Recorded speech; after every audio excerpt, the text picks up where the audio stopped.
آمرو آوار اور آدم خور پاگل دو معنی والا کاتا۔ جنگل کی رات رات کا سناٹا پھیلا ہوا تھا۔ درختوں کی شاخیں ایک دوسرے سے ٹکرا رہی تھیں جیسے کسی انجانی زبان میں سرگوشیاں کر رہی ہوں۔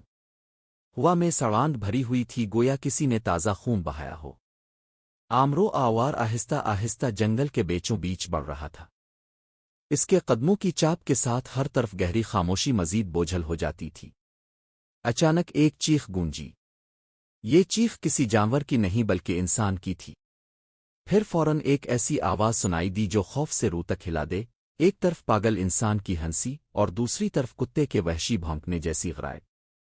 آمرو نے قدم روک دیے۔ اس کے دل کی دھڑکن تیز ہو گئی۔ پہلی جھلک جب اس نے درختوں کی اوٹ سے دیکھا تو خون خشک ہو گیا۔ سامنے ایک عجیب الخلقت مخلوق کھڑی تھی۔ وہ ایک کتے کی شکل رکھتا تھا مگر اس کے دو معنی تھے۔ پہلا معنی خون سے تربتر دانتوں کے بیچ انسانی گوشت کے ریشے لٹک رہے تھے۔ دوسرا معنی پاگل پن سے ہنس رہا تھا، ایسی ہنسی جیسے قبر سے نکلنے والی بدرو کہہ مار رہی ہو۔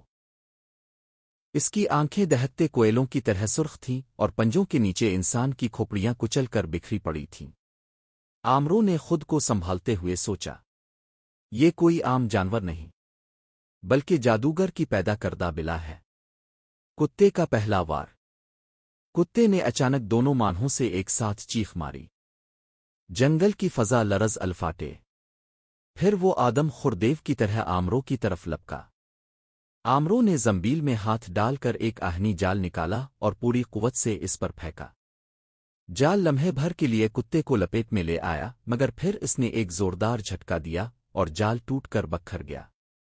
آمرو پیچھے ہٹا دل ہی دل میں کہا، یہ تو میری توقع سے زیادہ طاقتور ہے۔ جنگل کا بھید کھلا۔ آمرو نے زنبیل سے جادوئی آئینہ نکالا۔ جیسے ہی اس نے آئینہ کتے کی طرف کیا تو منظر بدل گیا۔ کتے کی پیٹھ پر دھندلا سا سیاہ سایہ نظر آنے لگا، ایک کالا جادوگر جو اپنی طاقت سے اس پاگل دو معنی والے کتے کو قابو میں کیے ہوئے تھا۔ سایہ بھاری آواز میں بولا، آورار، یہ مخلوق تیرے گوشت کی بھوکی ہے۔ آج تاو زندہ نہیں بچے گا۔ ہولناک مرکا۔ کتے نے پاگلوں کی طرح زمین کاریہ دی اور دوبارہ جھپٹا مارا۔ دونوں معنی کھلے، ایک طرف خوفناک غرائب، دوسری طرف پاگلوں جیسی ہنسی۔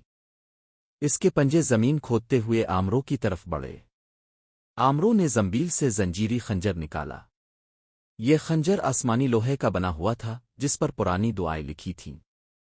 کتے نے جھپٹا مگر آمرو نے پھرتی سے